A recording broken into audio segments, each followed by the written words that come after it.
The fundamental mission in my understanding of every religious tradition is non-violence to have peace. That's why we need to reflect on what we need to do differently now. And it's not easy. There are great challenges, enormous challenges.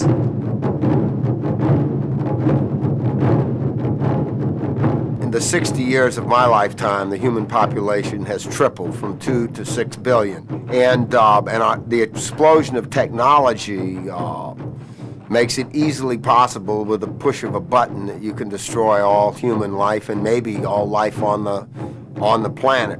That's where we are right now. We have exhausted every other alternative.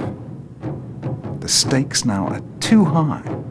We have just got to make space for one another. We are in the position as Prophet Noah was when he put together in his ark all these snakes and rabbits and all other creatures that don't like each other, and they would eat each other. But they had to live in this ark together because they didn't have choice. And either we're going to rise to the occasion and do so rather quickly, or we're probably all going to perish together.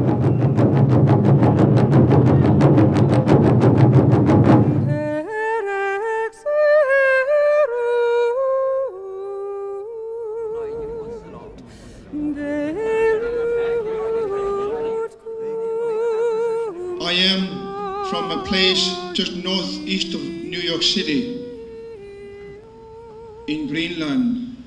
And there I feel every single day what you do down here. If there's a particular theology that says that I have to intervene in your life in order that you will be saved, is this not the ground for greater conflict? Talking about how many times Jerusalem is mentioned in our scriptures, comparing it with other scriptures where it might not be mentioned by name at all, achieves absolutely nothing.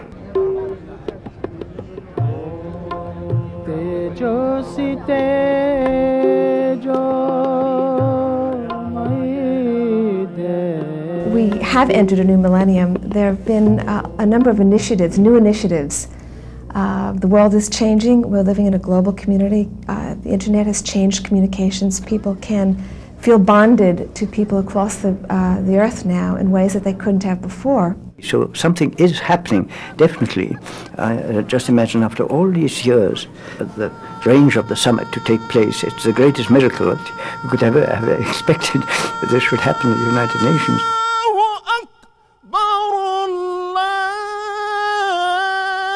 Your Holinesses, Excellencies, ladies and gentlemen, this summit of religious and spiritual leaders is without doubt one of the most inspiring gatherings ever held here. I have great hopes for the summit. But at the same time, I think that the religious leaders of today are not prepared for the challenges that we want to put on their shoulders.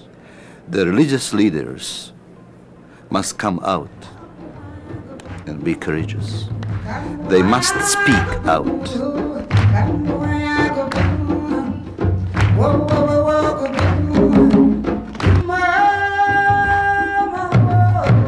It is possible for religion to take a stand beyond personal agendas and begin to take a look at the whole community, not the sole property of one country, one nation, one sect, one group, but all of us are responsible for the wholeness of the world that we live in. Every one of us makes a difference every day of our lives. And individual action, collectively, is what's going to change the world. Each one of us has a task in this world. Now, some of us are called maybe to play out our life on a grand historical stage, other people on a more personal, intimate, smaller stage. But who is to say what is more important?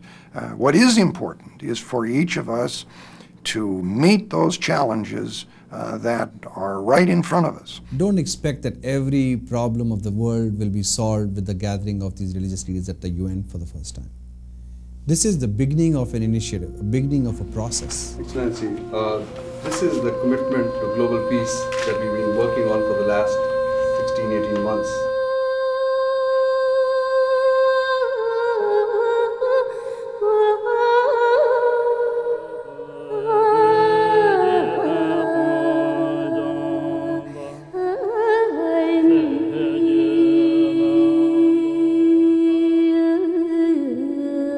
To me, religions are languages.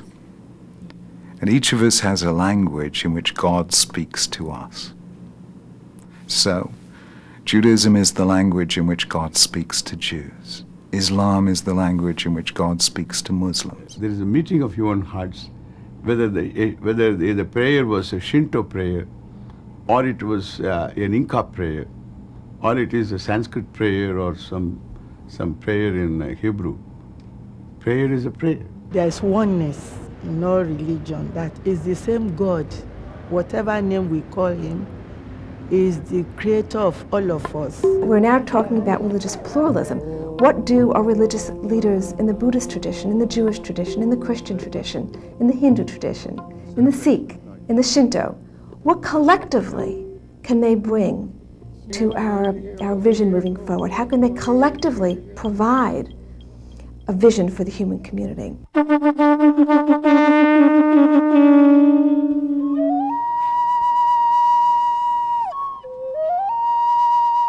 come from the north, from the Arctic. They come from the Amazon. They come from the Andes. They come from Africa. They come from North America, Central America. These are the indigenous peoples of the world. There is one basic tenet that underlies all our teachings. It is that we human beings are all one family. Our traditions, our rituals, our religions may be different, but we all share common concerns. We also need to understand that all belief systems have ritual and tradition. And if we take the time to understand these rituals, we begin to understand one another, as we see here at this summit. Lord, let this summit be a forum for a search for lasting order and peace in your world, now and forever. Amen.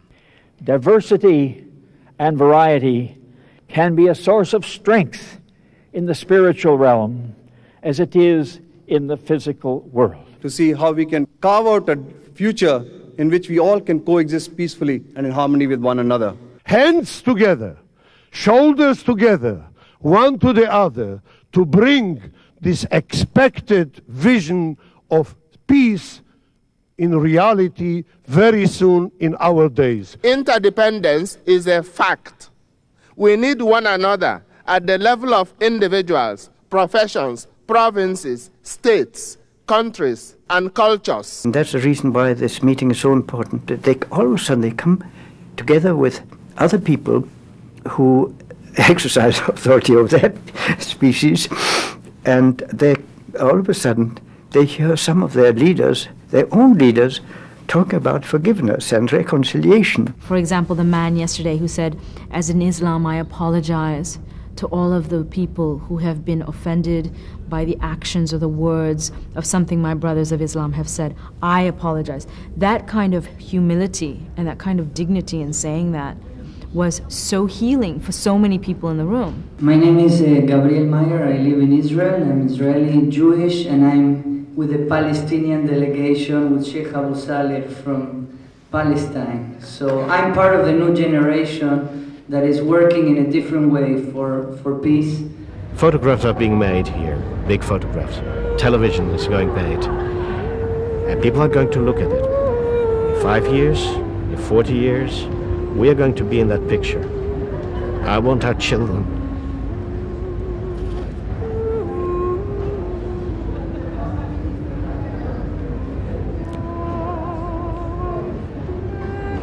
I want our grandchildren to be proud of us.